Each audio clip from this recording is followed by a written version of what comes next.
23 বছর পর ঘরোয়া ফুটবলের শীর্ষ লিগের শিরোপা উৎসব করল মোহামেডান স্পোর্টিং ক্লাব। কুমিল্লার ভাষা সৈনিক ধীরেন্দ্রনাথ দত্ত স্টেডিয়ামে প্রতিপক্ষ ব্রাদার্স ইউনিয়নের কাছে গার্ড অফ অনার পেয়েছে সাদা কালো ফুটবলাররা। একই দিন পেশাদার ফুটবল থেকে অবসর নিলেন জাতীয় দলের সাবেক অধিনায়ক আশরাফুল ইসলাম রানা। সতীর্থদের কাছ থেকে তিনিও পেয়েছেন সম্মাননা। সোনালী ট্রফিটা উঁচিয়ে উৎসবে মাতোয়ারা মোহামেডানের ফুটবলাররা। আনন্দটা একটু বেশি হবার কথা।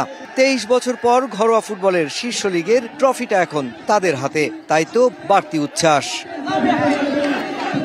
ক্যাসিনো কাণ্ডের পর দারুণ এক সংকট কাটিয়ে ওঠা মোহামেডান এখন ঘরোয়া ফুটবলের শীর্ষ club.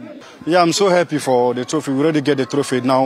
Alhamdulillah, league already finished. So we are now go celebrate our trophy and happy, inshallah. পেশাদার লিগ ফুটবলে শুরু হওয়ার পরে প্রথম আমরা ট্রফি পেলাম। আসলে এটা অনেক আনন্দের একটা ঘটনা, যেটা সারা বাংলাদেশের মোহামেডান সমর্থকরা যারা আছে, যারা এবং ক্লাব কর্মকর্তা থেকে শুরু করে যারা মোহামেডান ক্লাবকে ভালোবাসে, সবার জন্য একটা আজকে শুভ দিন। নানা প্রতিবন্ধকতার পরও সময় মতো চ্যাম্পিয়ন দলের হাতে ট্রফি তুলে দিতে পারায় সন্তুষ্টির ঢেকুর বাফুফের। আমরা আমাদের নির্দিষ্ট সময়ের মধ্যে লিগটা শেষ করতে চলেছি এবং মোহামেডান চ্যাম্পিয়ন হচ্ছে, তাদেরকে অভিনন্দন জানাই এবং তাদের এই হোম ভেন্যুতে তাদের হাতে ট্রফি দিতে পারাটা আমি মনে করি যে আমাদের লিগ কমিটির জন্য একটা বিশাল সাফল্য। 3 ম্যাচ হাতে রেখে পেশাদার লিগে মোহামেডান চ্যাম্পিয়ন নিশ্চিত হয়েছে আগেই। নিয়ম রক্ষার ম্যাচের দিন চ্যাম্পিয়নদের গার্ড অফ অনার দিলেন প্রতিপক্ষ ব্রাদার্সের ফুটবলাররা। একই সাথে পেশাদার ফুটবল থেকে অবসর ঘোষণায় জাতীয় দলের সাবেক অধিনায়ক ও সতীর্থ Ashraful Islam রানাকেও guard of honour দেয় ব্রাদার্স ইউনিয়ন।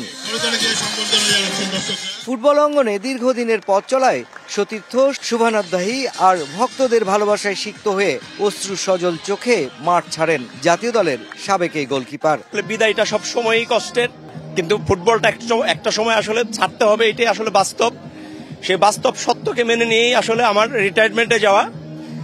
আমি যতদিন ফুটবল খেলেছি আমি আমার জায়গা থেকে সর্বোচ্চ চেষ্টা করেছি আমার জায়গা থেকে ভালো করার, বাংলাদেশকে বা ক্লাব পর্যায়ে সাপোর্ট দেওয়ার। এদিন মাঠের লড়াইটাও হয়েছে হাড্ডাহাড্ডি। মোহামেডান আর ব্রাদার্স পয়েন্ট করেছে ভাগাভাগি। মোহামেডানের শিরোপা উৎসবের দিনটায় সাবেক জাতীয় অধিনায়ক আশরাফুল রানা বিদায় নিয়েছেন ফুটবল থেকে। তাই এই কুমিল্লার ধীরেন্দ্রনাথ দত্ত স্টেডিয়ামটাও ফুটবলের ইতিহাসে আজ হলো নতুন এক সাক্ষী। Mushfiqur Rahman, DBC news, Comilla.